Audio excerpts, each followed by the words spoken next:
Ladies and gentlemen, it's that time of the year again. The weather is dropping from 90 to 89, things are being flavored pumpkin that have never been flavored before, and we're all thinking the exact same thing. What am I going to be for this Halloween? There's a myriad of options that you can choose from, but far too often we all start to choose the same thing. Now, I can't pick your costume, but I can put you onto the righteous path.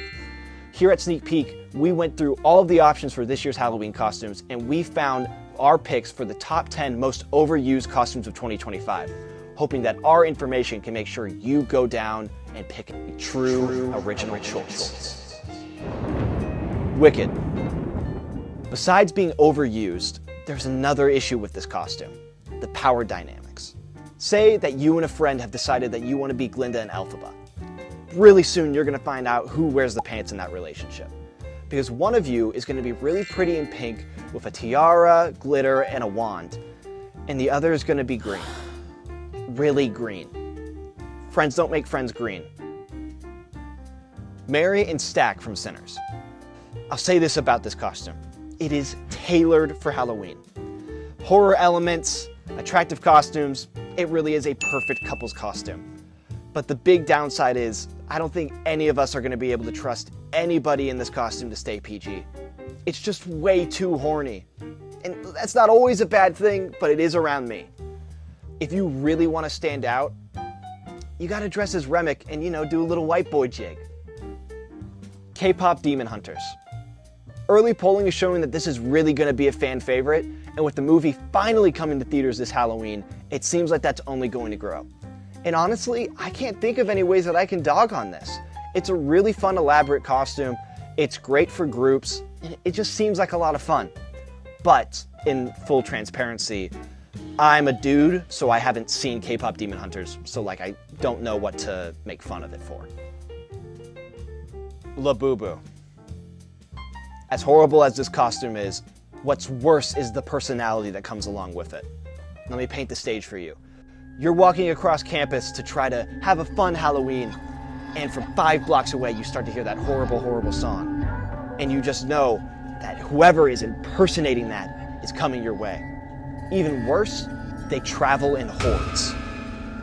But even though this might be the worst, just one of the worst personalities, it's still a better costume than Sunny Angels. It's just a basic fact of life, a basic truth that we all follow. You don't dress like a naked baby. Ever.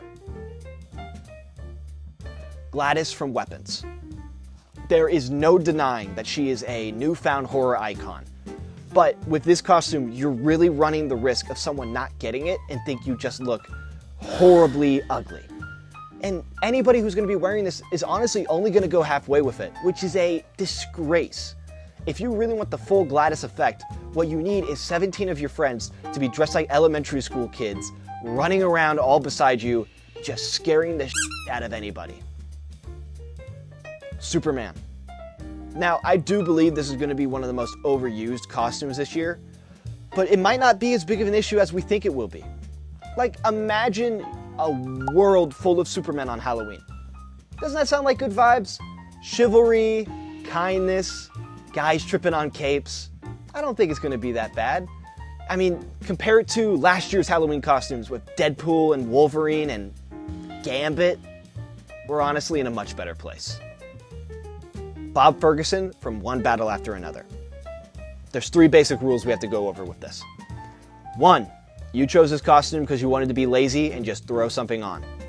2, when, not if, you have to describe this costume to someone, you're going to look like the most obnoxious film bro. And 3, if you can't do the whistle, it's not even worth trying. The basics.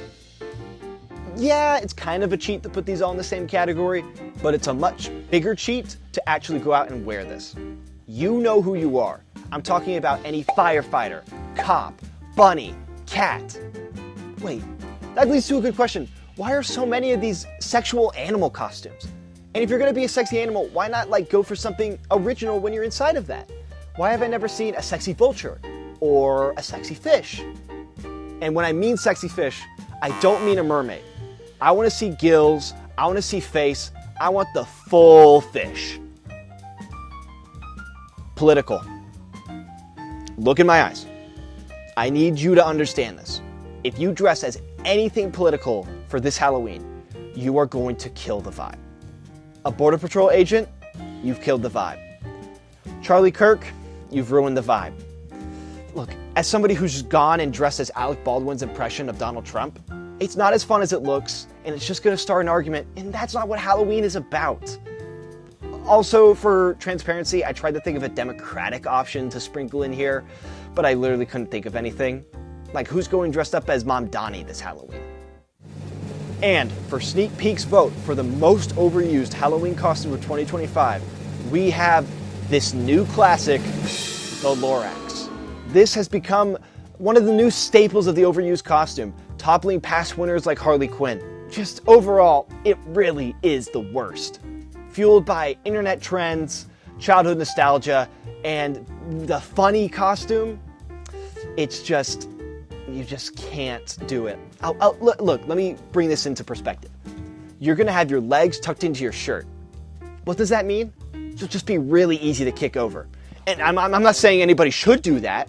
I don't think anybody should do that. But like, what if they did? What if somebody saw this really dumb costume and they just kicked you over? What if it was me? Or what if it wasn't? I don't know. And that concludes the most overused Halloween costumes of 2025.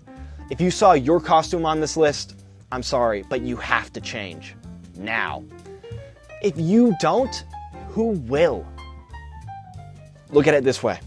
When you're disoriented and halfway blind on 6th Street, with your friends behind you trying to find you in the crowd to take you home, would you rather be one of a million Labubus or the only Velocipaster? This has been Nolan Walley, signing off.